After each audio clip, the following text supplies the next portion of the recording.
Je poursuis ma résolution d'un exemple d'un système différentiel dans le cas d'une matrice trigonalisable. On avait trigonalisé la matrice, on avait transformé la matrice colonne inconnue en une colonne y de t, alpha de t, bêta de t, gamma de t, où y' vaut ty de t, où t est une matrice triangulaire. Et j'avais donc obtenu alpha' égale moins alpha moins 1 tiers de gamma, bêta' égale 2 bêta plus 4 tiers de gamma, et gamma' égale 2 gamma. L'idée c'est de résoudre en cascade en commençant par celle du bas, ce qui me donne que gamma de t vaut une constante, c, fois l'exponentielle de 2t. Ce que je réinjecte dans la première et la deuxième équation. Et ensuite je résous les deux équations en utilisant la résolution d'une équation scalaire d'ordre 1 avec second nombre.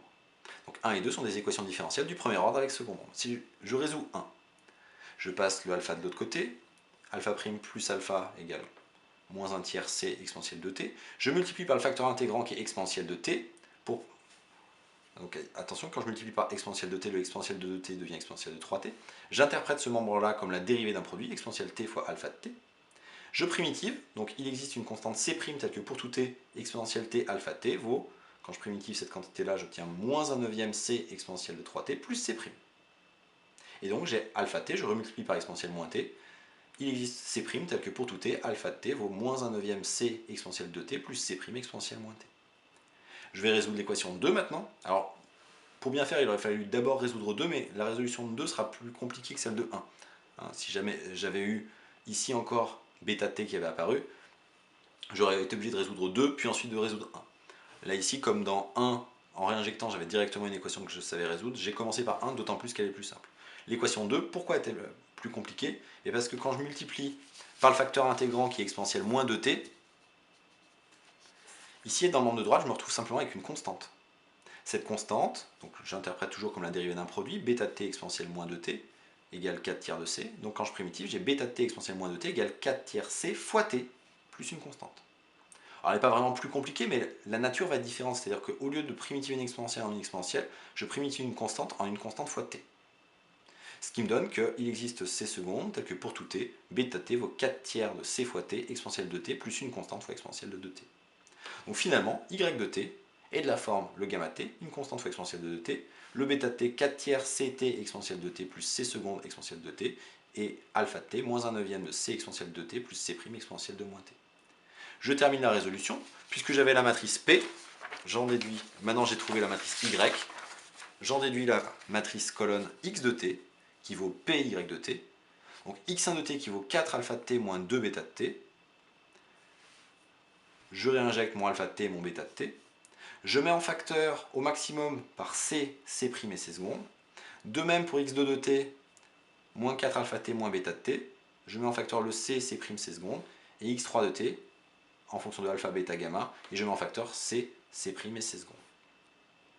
Et j'obtiens donc que j'ai un espace vectoriel des solutions de l'équation homogène de dimension 3. Les coefficients C, C' et C secondes sont les coefficients qui sont devant les vecteurs de la base des solutions de l'équation homogène. Donc le premier vecteur de la base, c'est celui que j'ai devant C, c'est-à-dire la fonction qui a t donne, alors le moins 4 neuvième, comme il est en facteur des 3, bah, je peux le supprimer. Donc j'ai exponentielle de 2t fois 1 plus 6t, pour première composante, exponentielle de 2t fois moins 1 plus 3t, et exponentielle de 2t fois moins 2 moins 3t.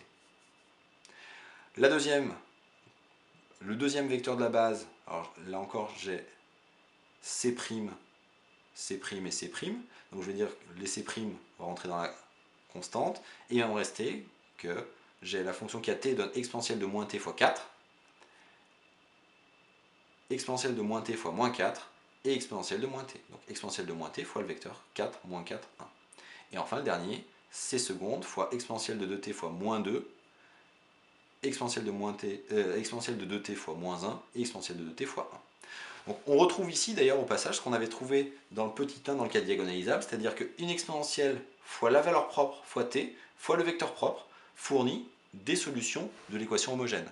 Le problème, c'est que comme j'ai trop peu de vecteurs propres pour former une base de Mn1 de k, je n'ai pas non plus une base de l'ensemble des solutions de l'équation homogène. Donc l'idée, c'est que j'aurais déjà pu voir qu'avec ces deux vecteurs propres, j'avais deux solutions de l'équation homogène. Pour trouver la troisième, il a fallu soit trigonaliser la matrice, j'aurais pu aussi le faire avec des variations constantes, mais ici, donc la méthode de trigonalisation qui est au programme a permis de trouver une troisième solution un petit peu plus compliquée qui complète ma famille de deux solutions en une base de l'ensemble des solutions de l'équation du système homogène.